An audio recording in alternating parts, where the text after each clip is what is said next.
men and women and couples. I'm going to shout from the rooftops all about you. Do you do a lot of your coaching?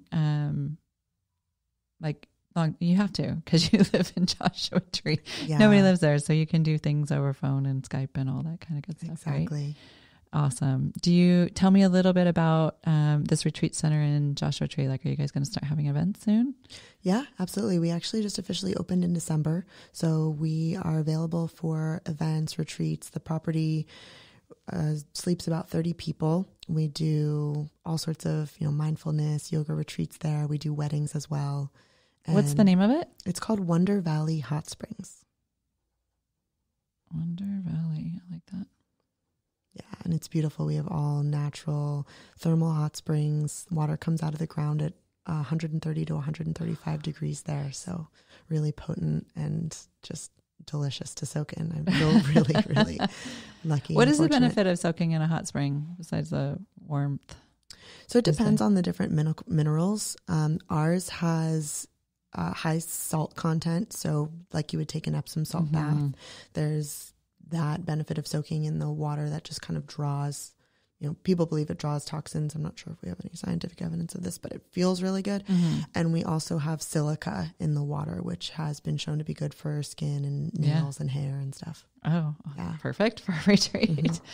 Well, congratulations on that. I think that's exciting that you guys have just opened, and I have a lot of people that would love to visit Joshua Tree and have a great excuse for that. I'll put that in the show notes as well.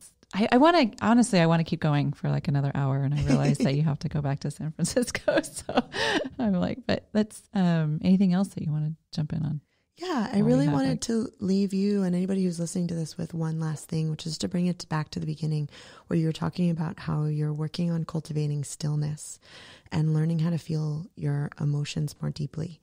And the thing that's been most supportive for me, because I also have trouble just sitting down to meditate and clearing my mind, is actually sitting down in meditation and focusing on physical sensations in my body.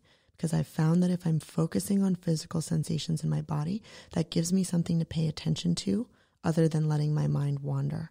And to take that one step further, it's really powerful to actually say out loud. So I might be sitting in meditation and I would do a body scan, starting at the top of my head, feeling my scalp, my forehead, moving down my face, and really noticing specifically physical sensations. So this could feel like tension, it could feel like tingliness, it could feel like excitement, expansion, contraction. And I think of this as a new language. And this is the first step of just getting the vocabulary, is learning how to pay attention to different physical sensations in the body through meditation. I usually spend about 10 to 15 minutes just very slowly scanning my body and actually speaking out loud. Okay, I'm feeling tension in my forehead, feeling some tightness in my throat, my heart's feeling open, and just continue to move down my body like that.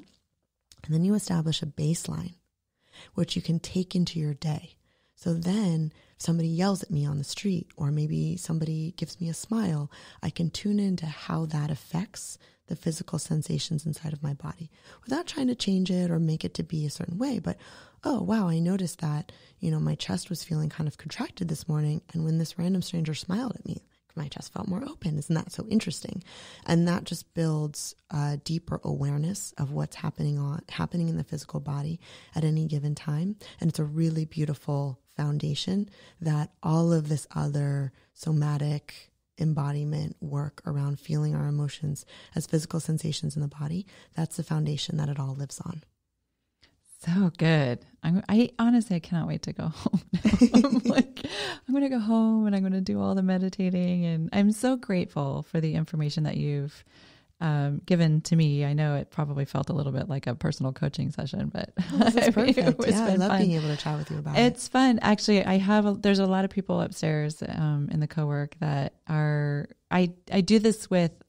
We don't do it on the podcast often, but mostly because we're usually at the tasting room around the corner or something. But we do have a group of people who love to dive into these kind of conversations. And it would be fun actually to have you back, or maybe do, I don't know what that looks like, but for sure you've offered a huge value, not only to me, but I think to the listeners, and it's been fun to have you here. So thank you. We'll think of something fun to do in the future. Absolutely. All right, Starielle, thank you.